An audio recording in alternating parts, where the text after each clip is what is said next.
Siapa yang menyangka sosok lulusan SMA tanpa keahlian khusus bisa menjadi dokter di sebuah klinik BUMN? Sosok lulusan SMA yang pura-pura jadi dokter gadungan itu terjadi di Surabaya, Jawa Timur. Sosok itu bernama Susanto. Ia menipu PT Pelindo Husada Citra atau PHC dengan mengaku sebagai dokter. Penyamarannya berlangsung selama 2 tahun. Bahkan, Susanto juga menerima gaji sebesar 7,5 juta rupiah per bulan. Bagaimana kasus ini bisa terjadi?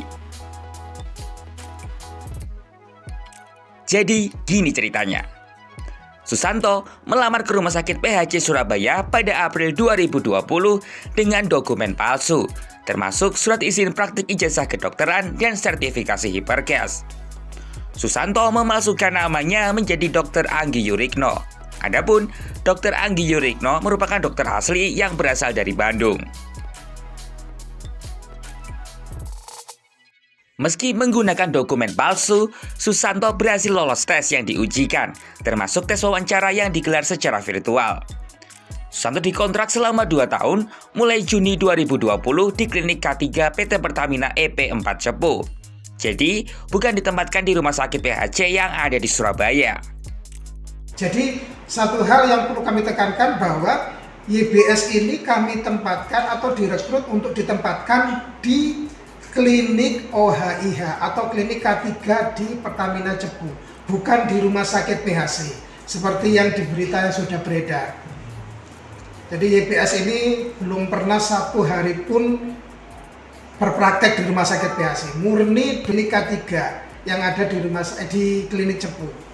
Yang tugasnya adalah melakukan fit to work, memastikan setiap pekerja itu dalam kondisi fit sebelum melakukan aktivitas pekerjaan. Selama bekerja, Susanto mendapatkan gaji sebesar 7,5 juta per bulan serta berbagai tunjangan lainnya.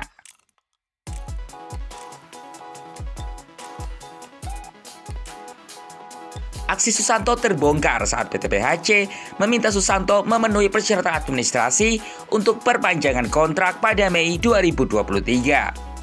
Dari hasil penelusuran yang dilakukan, diketahui bahwa nama samaran yang dipakai Susanto, yakni Dr. Anggi Yurikno, sebenarnya bekerja di salah satu rumah sakit di Bandung. Mendapatkan temuan mengejutkan itu, PT PHC langsung mengklarifikasi pada Susanto. Setelahnya, perusahaan melapor hal ini ke polisi usai mengalami kerugian sebesar 262 juta rupiah karena telah menggaji Susanto selama 2 tahun. Jaksa penuntut umum mendakwa Susanto melanggar pasal 378 KUHP dengan ancaman hukuman 4 tahun penjara. PT PHC juga memberikan sanksi berupa teguran tertulis pada 3 orang karyawan yang meloloskan Susanto.